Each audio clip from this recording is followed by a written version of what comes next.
themselves. SSP runs food and beverage outlets in key airports around the world. Noel Toolan is the SSP Chief Marketing Officer, and he joins us now in Shanghai.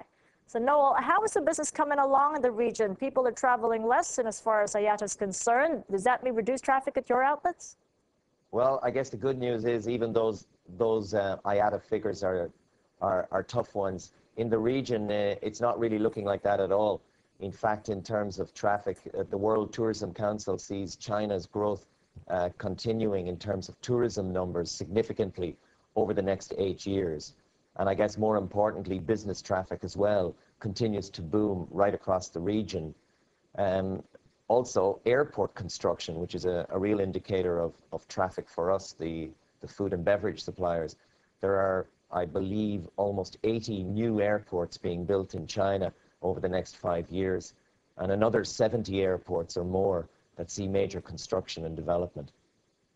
So what are people choosing to eat now at the airports, now that the cost to buy a plane ticket have pretty much stunted the budgets of most of the passengers? Are they frequenting more of the fast food types that you run, like, say, Pizza Hut?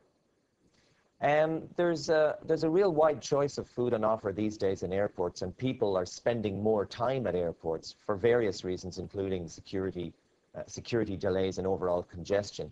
So interestingly enough, people are spending more time, and because they're spending more time, they need more choices. So in fact, there's quite a range of offers that we supply, from real high quality offers. We opened a caviar house and prunier outlet, super luxury outlet, in Hong Kong last week. And this afternoon in Shanghai, we're opening 19 new outlets that go right across the range of offers, from quick service restaurants up to local noodle varieties, coffee houses, and luxury brands as well. So it's really all about the choice. And if you give people the choice, they're prepared to spend the time and to spend the money.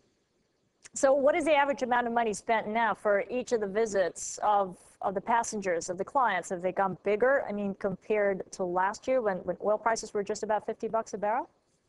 Yeah, the actual expenditure on food and beverage is actually going up. But again, remember, some of the reasons there is the actual traffic is going up and the time spent at the airport is going up.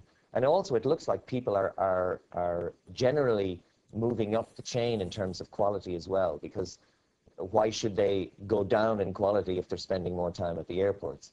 So our key challenge is to make sure we've got the right offers there, and then to control the costs as much as we can. And it is a challenge always to control costs, particularly in the last couple of months. Yeah, so how are you controlling the costs, Noel? Are you having to raise the prices? Prices of rice and wheat have gone up to records.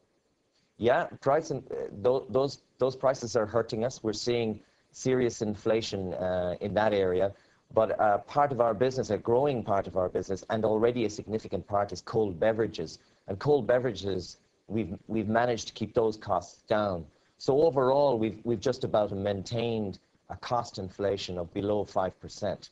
We haven't had to pass much of that on because we're taking other action with our suppliers, like looking at logistics, looking at packaging and reducing packaging, which is a good thing, looking at seasonal variations on the menu, which again reduces seasonal costs of products, etc. It's always a challenge. So you're ruling out any price increases this year, is that what you're saying?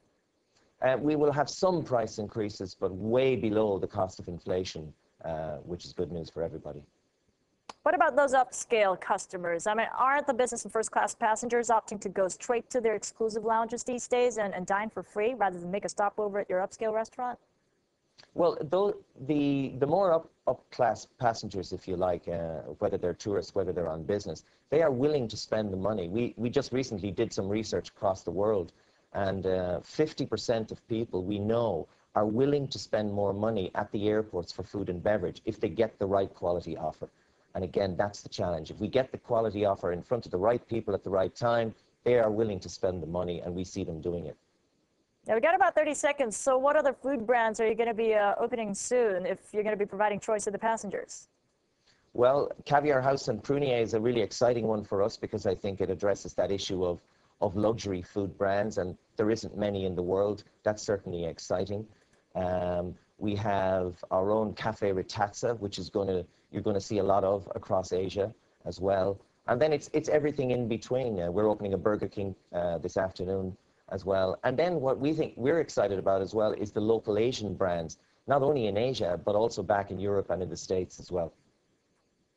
Great. Well, it's good to talk to you. Thanks for that, Noel. Noel Thanks, Toolan Kathy. of Select Service Partners, or SSS, Chief Marketing Officer in Shanghai.